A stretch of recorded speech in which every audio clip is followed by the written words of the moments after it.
pekerjaan saya keambil gaya ini gitu. Takutnya gitu iya. gitu. Setahu saya tuh kan di dunia kerja tuh lulusan informatika tuh gajinya tuh gede ya Bu ya. Wah. Amin, aminin dulu guys.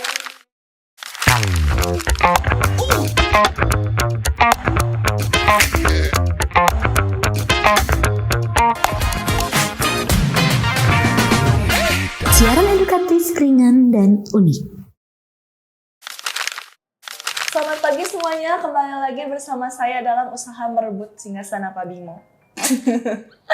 Baik, dan selamat menyaksikan podcast seru bersama saya lagi Anissa Nur Hidayah dari Universitas Informatika dan Bisnis Indonesia, program studi Desain Komunikasi Visual. Dan tentunya di sini saya tidak sendiri lagi ya guys ya. Di sini saya ditemani oleh idola dari program studi FTI. Silakan Ibu perkenalkan diri. Oke, selamat pagi semuanya. Salam, saya Elia. Nah, kembali lagi bersama Ibu Elia. idola kita, Ibu Elia. Oke, terima kasih Mbak. Mbak. Ya, teteh dong.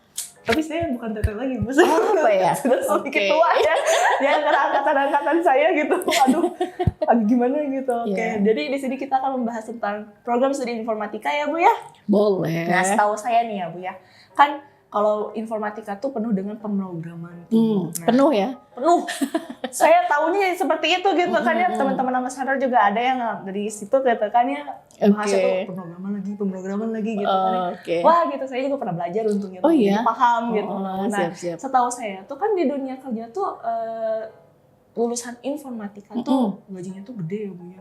Wah. Amin, aminin dulu guys, aminin dulu, amin gitu ya. Luar biasa ya. Amin. Nah, saya ingin tahu nih Bu, spesifiknya tuh apa sih gitu program studi informatika itu Bu? Oke, karena kita di Unibi nih, jadi Iya. saya membicarakannya informatika yang ada di Iya. Unibi aja gitu ya. Betul. Betul tadi kata Anissa bahwa kalau kita searching di internet tuh gaji tertinggi tuh apa gitu kan. Nah, salah satunya adalah mungkin informatika tadi Benar. gitu ya. Nah, sehingga apa sih informatika itu terutama yang di Unibi. Kita tuh sebenarnya ada 3 konsentrasi ya. Jadi teman-teman kalau masuk ke Unibi nih ada 3 konsentrasi yang teman-teman bisa ambil. Yang pertama adalah cyber security. Yang kedua itu data science. Yang ketiga multimedia gitu. Jadi Anissa bisa ambil tuh salah satunya. Jadi di tahun kedua itu teman-teman udah mulai ke penjurusan yang tadi. Apakah tertarik ke cyber security, apakah tertarik ke data science atau multimedia yang tadi gitu. Jadi informatika di Unibi itu yaitu tadi konsentrasinya 3 sehingga teman-teman dari awal tuh udah saya pengennya kemana sih gitu kan seperti itu. Jadi betul. menjurus. Kenapa sih cyber security? Bayangkan sekarang itu kita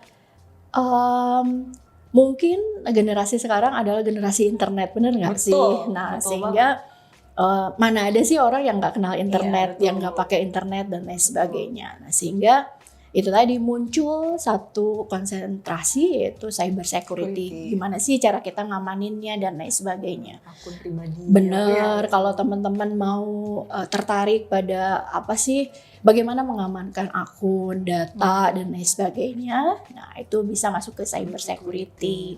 Kalau misalnya tertarik dengan data gitu ya berarti ke data science. Kalau senang ke game kayak gitu-gitu, nah itu masuk ke multimedia. Nah, Nisa benar nggak dengar salah satu mahasiswa kita itu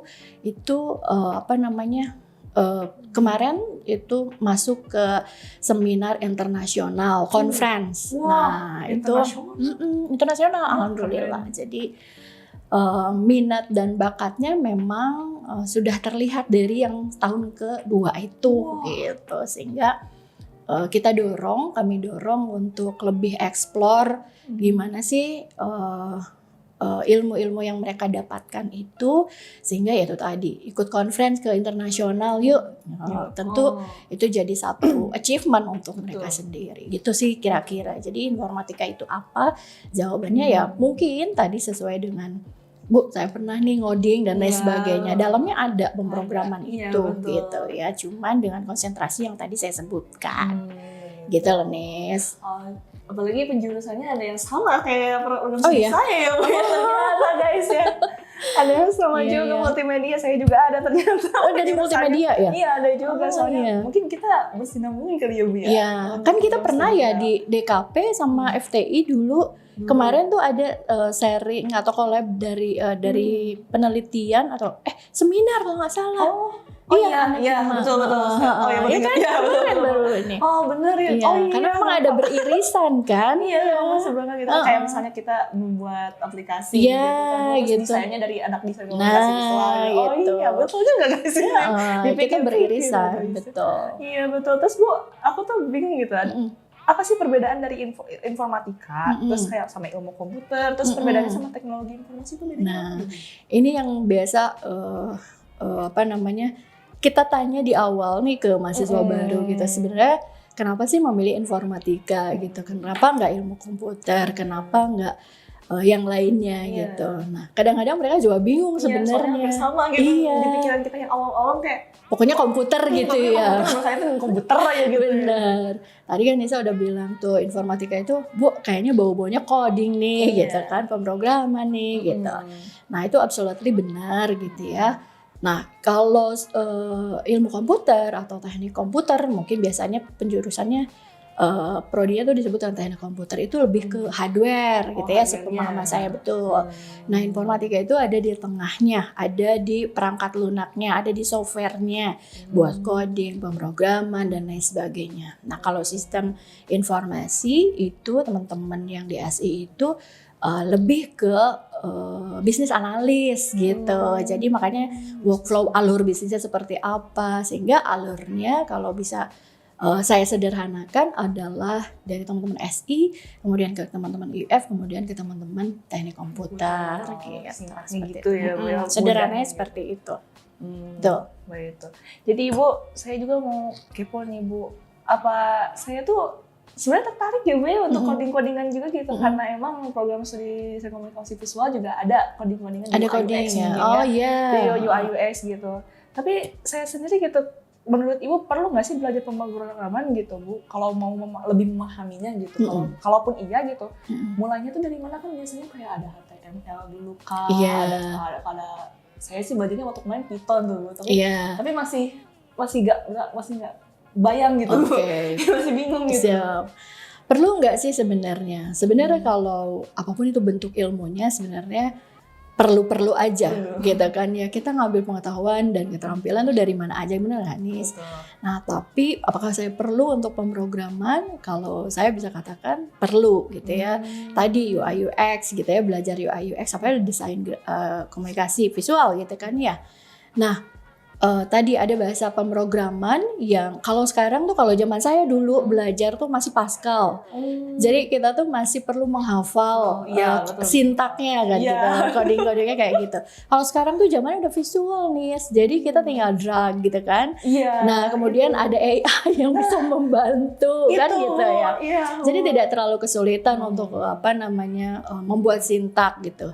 Yang jelas konsep dasarnya paham gitu. Dari mana sih pemrograman ini? Kalau bahasa pemrograman kan dia sudah patternnya tuh sudah harus sesuai dengan bahasa pemrograman. HTML ya bahasa pemrogramannya HTML.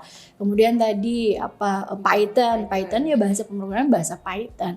Tapi sebelum itu anak informatika nih harus paham yang namanya algoritma. Nah dia yang jadi konsep dasar untuk nanti ke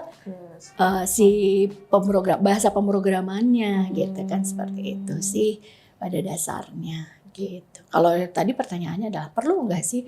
Kalau menurut Ibu sih perlu gitu ya, seperti itu.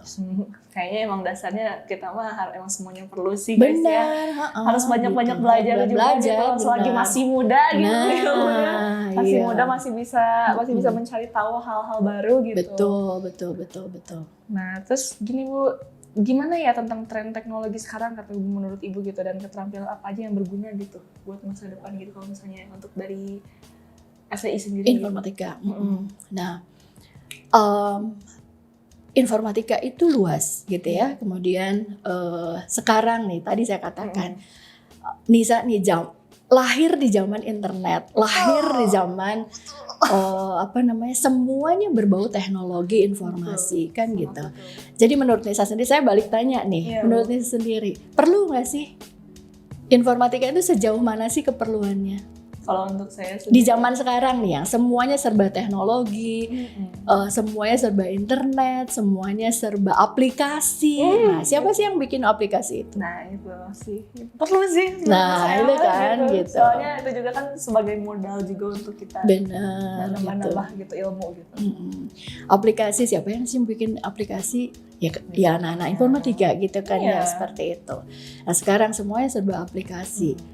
Apa sih contohnya, misalnya transportasi online. Betul. Zaman dulu Gojek. Nisa pernah gak sih ngalamin belum lahir kan? Transportasi online belum ada tuh, Nisa belum lahir kan? Nah dulu tuh kami naik angkot, naik kendaraan umum, naik taksi, itu effort banget kan. Nah sekarang gini di pinggir jalan gitu. Sekarang aplikasi tinggal apa? Good. Mohon maaf nih menyebutkan merek-merek tertentu ya gitu. Gojek, Maxim, InDrive dan lain sebagainya. Makanan zaman dulu kita effort dulu pergi. Sekarang, nah siapa sih? Makanan ada di depan mata, tinggal ngambil di halaman rumah ya nggak sih? Betul. Atau di halaman kampus. Nah itulah teknologi. Secepat itu. Nah siapa sih yang bikin aplikasinya? Anak informatika. Balik Itu lagi ke dia. anak informatika. Gitu ya. Jadi kalau menurut saya peluangnya sangat besar di zaman sekarang gitu untuk mengambil prodi ini gitu. Gitu. Benar juga ya. Kita juga sebenarnya itu juga semua dari anak informatika gitu. Itu Iya kan? Itu kenapa ya gajinya gede kan?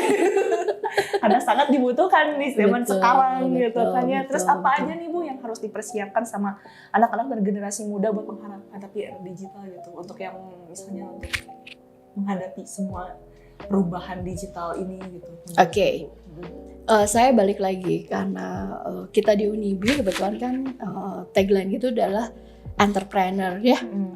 Nah kemudian ada salah satu mata kuliah yang memang wajib di kami di FTI itu yaitu satu entrepreneur tadi. Karena tujuannya visi dan misinya cukup jelas, yaitu menjadi technopreneur, teknologi yang entrepreneur gitu kan, seperti itu. Iya gitu. Kenapa? Karena kita harus menyesuaikan dengan zaman, dengan era gitu ya, seperti itu.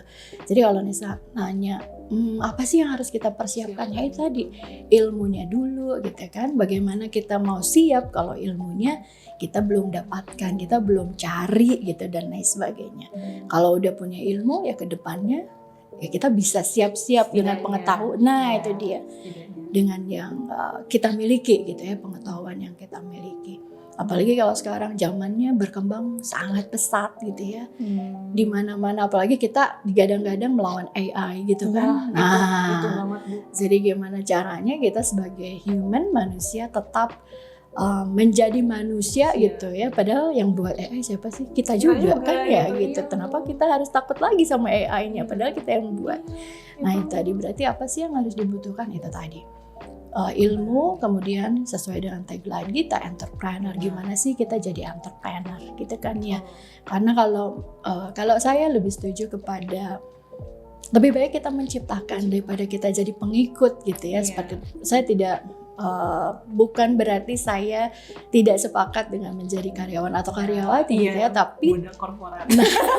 Kalau bahasa kasarnya budak korporat gitu kan. Tapi itu tadi gimana kita menciptakan atau meng-create sesuatu gitu kan. Nah itu rasanya sih bisa menjadi peluang yang sangat bagus. Lagi gitu kita ya. bisa menjadi bos, kenapa kita harus menjadi karyawan? Betul Bu? Mantap, keren gitu. Nah, kembali lagi nih Bu ke AI nih Bu. Kan menurut saya sendiri ya Bu ya, menurut saya sendiri kan untuk anak desain komunikasi visual gitu kan, juga AI itu membantu gitu, tapi di satu sisi juga ada yang merugikannya juga gitu. Nah, di Ibu sendiri, menurut Ibu ada bagian merugikannya atau tidak gitu? Oke. AI-nya itu. Kita pahami bersama bahwa yang namanya tools, alat itu kan membantu. Nah, jadi semua teknologi yang ada sebenarnya balik lagi ke kita sih, Nis. Selalu ada dua sisi. Apakah dia menjadi negatif atau positif? Kita mau menjadikan si tools ini, alat ini, apakah menjadi pembantu kita yang akan meringankan beban kita, beban kerja kita, atau justru sebaliknya, kan gitu ya. Selalu dalam tools itu ada dua sisi yang berbeda dan kita mau menciptakannya kemana? media sosial. Kita mau mengarahkannya atau ke arah kebaikan kah? Atau ke arah yang sebaliknya gitu kan. Begitu juga hal-hal yang lain termasuk AI. Apakah dia akan sangat membantu sebenarnya, benar nggak sih Nisa? Sangat membantu Iya kan? sekali gitu kan. Apalagi saya kan juga produser musik gitu kan. Wih, luar AI biasa gitu. ya. AI lagi, Nama AI yang lagi. Tapi di satu satu ini. sisi kayak pekerjaan saya keambil gaya ini. Takutnya gitu iya, gitu. Apalagi kita gitu kan ya anak desain, anak codingan gitu. Apalagi sekarang saya dengarnya tuh anak coding tuh bisa pakai AI gitu. Benar, Saya kayak, dibantu, bisa iya, dibantu. Kalau dibantu saya mah kayak alhamdulillah gitu. Tapi ada beberapa yang kadang-kadang orang-orangnya yang karena ini mah mungkin orang-orangnya ya. Nah, balik lagi kan, Iya, balik ke situ, manusianya gitu. kan, Iya, gitu. manusianya lagi gitu kan, lu kayak cheating gitu. Saya mah takutnya kalau menurut ibu gimana gitu. Iya, itu tadi sih. Balik lagi seperti saya katakan tadi, sebenarnya kita ada dua sisi. Nisa mau bawanya ke arah yang mana? Apakah dia mau membantu kita atau justru kita yang diarahkan oleh si tools ini, si AI ini menjadi hal-hal yang negatif kan gitu ya. Tergantung kita menggunakannya seperti itu. Jadi kalau Nisa bertanya apa langkah kita agar kita tetap menjadi toolsnya gitu ya, atau menjadi manusianya yang sesuai gitu. Kita dikasih akal kok Nis. Alhamdulillah Iya kita punya akal. AI makanan kita yang bikin AI yang dikasih akal gitu kan. Jadi ya jangan insecure sama AI dong kan gitu. Kenapa jadi kita yang insecure sama AI kan gitu ya. Pikir iya juga guys. Iya gitu aja kan, sesimpel itu sih sebenarnya. Walaupun memang ya karena dia memang diciptakan oleh kita bentuknya seperti mesin, ya tentu lebih disiplin lah ya daripada kita yang lebih rapi. Nah gitu ya, makanya ya kita tetap perlakukan bahwa AI itu adalah tools atau alat yang akan membantu kita gitu, bukan sebaliknya seperti itu. Jadi begitu guys, jangan terlalu bergantung pada AI. Kita punya akal gitu kan. Betul. AI itu hanya tools yang bisa membantu kita untuk update diri Memudahkan kita, memudahkan apa yang akan kita pekerjaan. lakukan, pekerjaan kita, codingan lah, atau saya desain lah, gitu kan ya. benar. Begitu Ibu. Baik Ibu, terima kasih ya Bu ya, atas ilmunya. sama-sama, Jadi Nisa. saya berharap, kita juga berharap ya Bu ya, semoga orang-orang atau mahasiswa yang menonton ini mungkin akan tercerahkan kepalanya gitu ya. Amin banget ya. Mungkin sekian untuk episode kali ini tentang informatika. Kalau kalian suka boleh like, komen, dan juga subscribe podcast kita. Jika ada pertanyaan boleh langsung ditanyain di komentar ya guys ya, atau tanya aja langsung ke Ibu, datang ke Unibi. Wah, itu tanya dia ke ya, Ibu. enak ya ngobrolnya Bener, di Unibi ya. Ya, kita langsung konsultasi ya Bu ya, betul ya Bu ya. Betul. Terima kasih ya guys. Sekian dari saya. Dadah.